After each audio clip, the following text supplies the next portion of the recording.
Pretend to be my wife for 3 weeks. The most feared mafia boss in the city whispered to a stunned waitress in the middle of a quiet diner, his voice low enough that only she could hear it.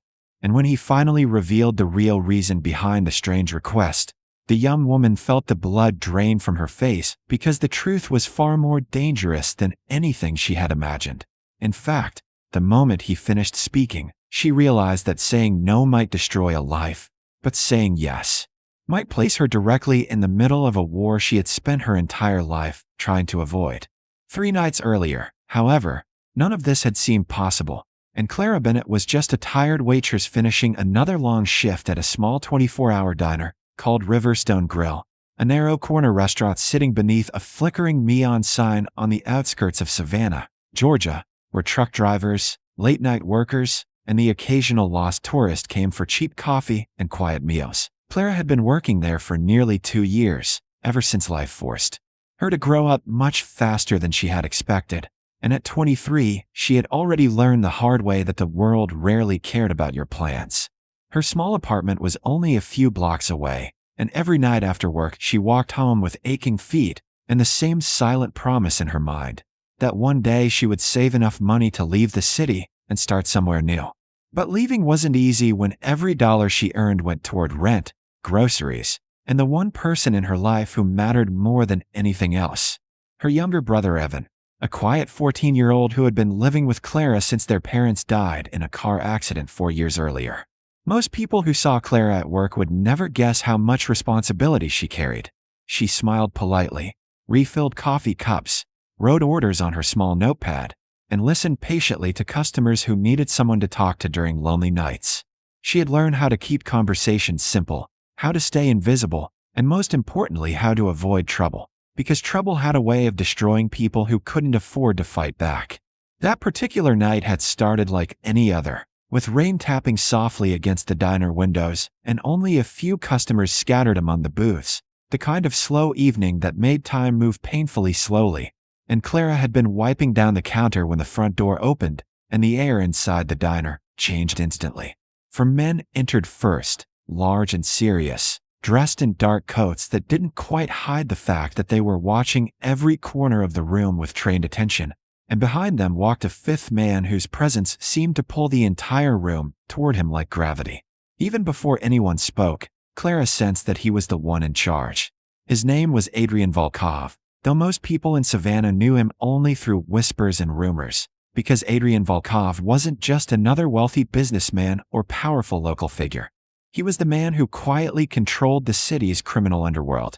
Stories about him circulated through bars, police stations, and back-alley gambling rooms. Businesses that suddenly closed after refusing his offers, rival gangs that vanished overnight, investigations that mysteriously disappeared before reaching court. Yet despite the rumors, Adrian carried himself with calm precision, wearing a tailored charcoal coat and moving with the kind of quiet confidence that made people instinctively step aside. When he sat down in the corner booth, the men who entered with him spread out across the diner without a word, positioning themselves where they could see the entrances and windows, and Clara felt the uneasy silence settle over the room as every customer suddenly found their coffee cups fascinating enough not to look up. Taking a steady breath, she grabbed the coffee pot and approached the booth because ignoring customers wasn't an option, even when those customers might be dangerous. "Coffee?" she asked softly, keeping her voice professional. Adrian looked up at her, his dark eyes studying her face longer than any stranger normally would, and for a brief moment Clara wondered if she had somehow met him before. "Yes," he said calmly. "Thank you." She poured the coffee, careful not to spill a drop, but when she started to step away he spoke again. "What's your name?" The question surprised her slightly, though it wasn't unusual for regulars to ask. "Clara," she replied. Adrian nodded slowly, repeating the name as if committing it to memory, and then his gaze drifted toward the thin silver bracelet on her wrist, the one Evan had given her for her birthday after saving allowance money for months. "Do you have family nearby, Clara?" he asked. The question made her pause, though she kept her expression neutral. "Just my brother," she said carefully. Something shifted in Adrian's expression, subtle but unmistakable, as if her answer had confirmed something important. Over the next few minutes he asked a few more quiet questions, Nothing threatening on the surface. How long she had worked at the diner, whether she lived close by, whether she liked the city. But the calm tone behind them made Clara feel strangely uneasy, like she was part of a conversation she didn't fully understand. Eventually, she placed the bill on the table and said politely, "Let me know if you need anything else." Instead of answering, Adrian stood up. His men instantly straightened around the diner, but he raised a hand slightly, signaling them to stay where they were. Then he walked toward Clara, stopping only a few feet away. She could feel the attention of the entire room shifting toward them, and for a moment she wondered if she had accidentally offended him somehow. But what happened next shocked everyone watching. Adrian Volkov, the man rumored to command half the city's underworld, slowly lowered himself onto one knee in front of the waitress. The coffee pot slipped from Clara's hand and clattered onto the floor. "Pretend to be my wife," he said quietly. "For 3 weeks." The words hung in the air like a thunderclap. Clara blinked, certain she had misunderstood. "I'm sorry, what?" Adrian looked up at her, and for the first time the powerful man seemed something close to desperate. 3 weeks, he repeated calmly. "That's all I'm asking." Clara's mind raced through 1,000 possible explanations, none of them making sense. "Why would you ask me to do that?" she whispered. Adrian leaned closer, so only she could hear his next words. And the moment he spoke them, Clara felt a cold wave of shock rush through her body, because the reason he needed a fake wife had nothing to do with romance, money, or reputation. It had everything to do with a secret that could get them both killed if the wrong person discovered the truth. And suddenly the strange request didn't sound crazy anymore. It sounded terrifyingly real. Clara Bennett stood motionless beside the diner counter, trying to process the words Adrian Volkov had just whispered to her.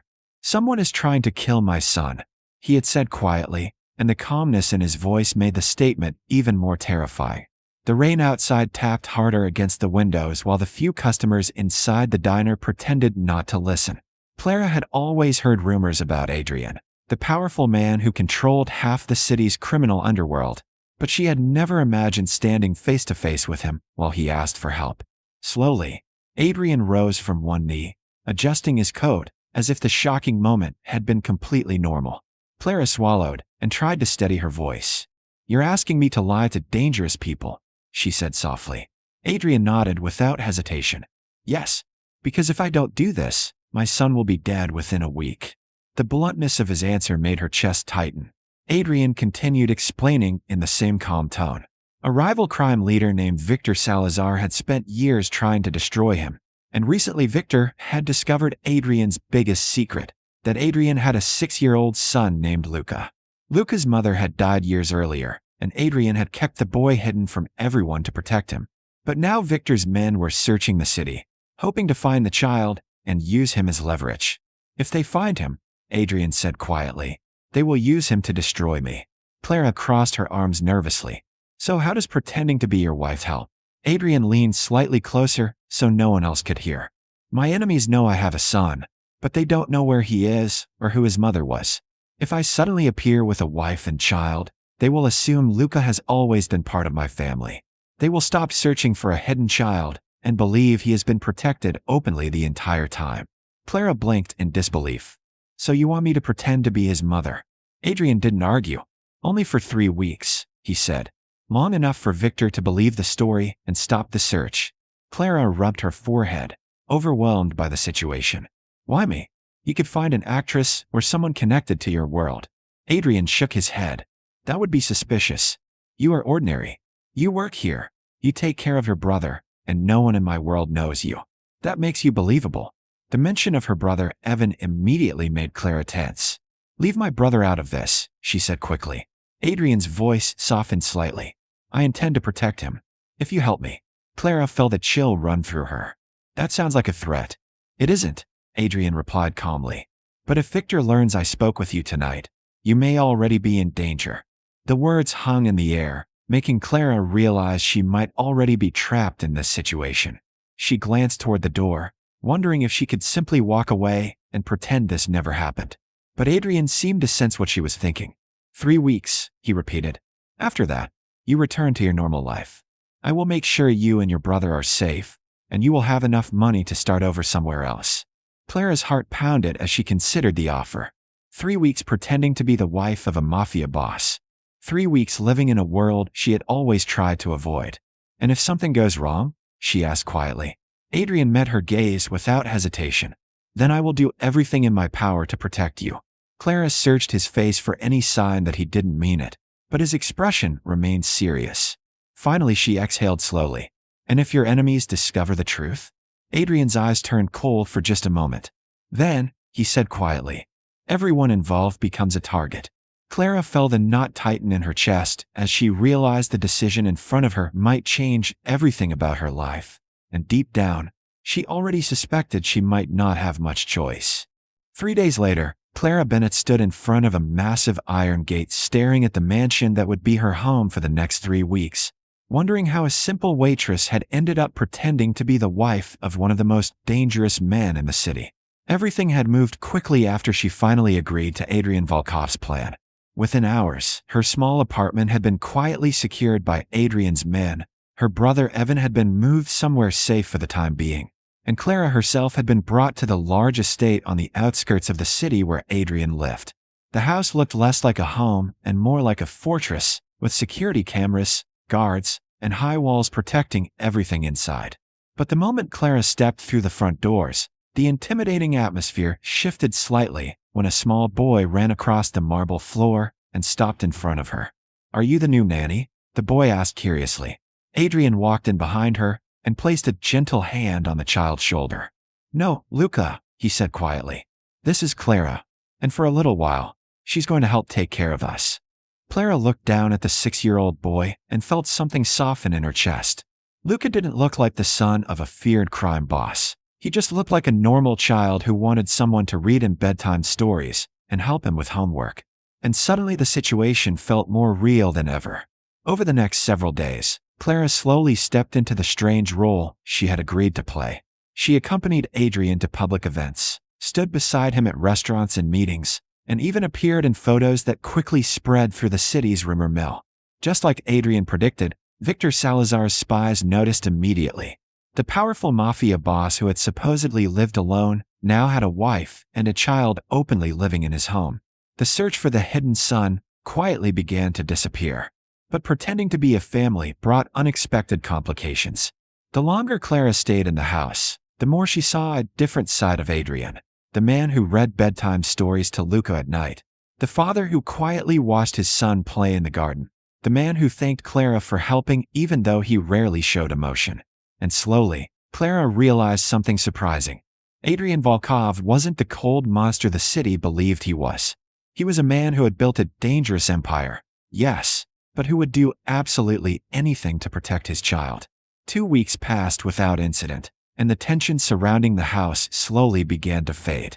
Reports from Adrian's network confirmed that Victor Salazar had stopped searching for a hidden boy. The plan had worked. By the end of the 3rd week, it became clear that Luca was no longer the target everyone feared he would be. One quiet evening, Clara stood on the balcony overlooking the city when Adrian joined her. It's over, he said calmly. Victor believes the story. Clara nodded slowly, feeling both relieved and strangely sad. So tomorrow I go back to my normal life, she said. Adrian looked at her for a moment before speaking. If that's what you want. Clara turned toward him, surprised. Adrian placed a small envelope on the table beside her. Inside was enough money to change her life and give her brother the future she had always hoped for. You kept your promise, she said softly. Adrian nodded. And so did you. Clara looked back at the lights of the city, realizing how close she had come to danger, and how one strange request in a quiet diner had completely changed her life. But before she walked away, Lucas suddenly ran out onto the balcony and hugged her tightly. You're still coming back to visit, right? He asked hopefully. Clara smiled and hugged him back. Of course I will. And as she glanced once more at Adrian Volkov, she realized that sometimes the most unexpected choices could lead to the most surprising endings.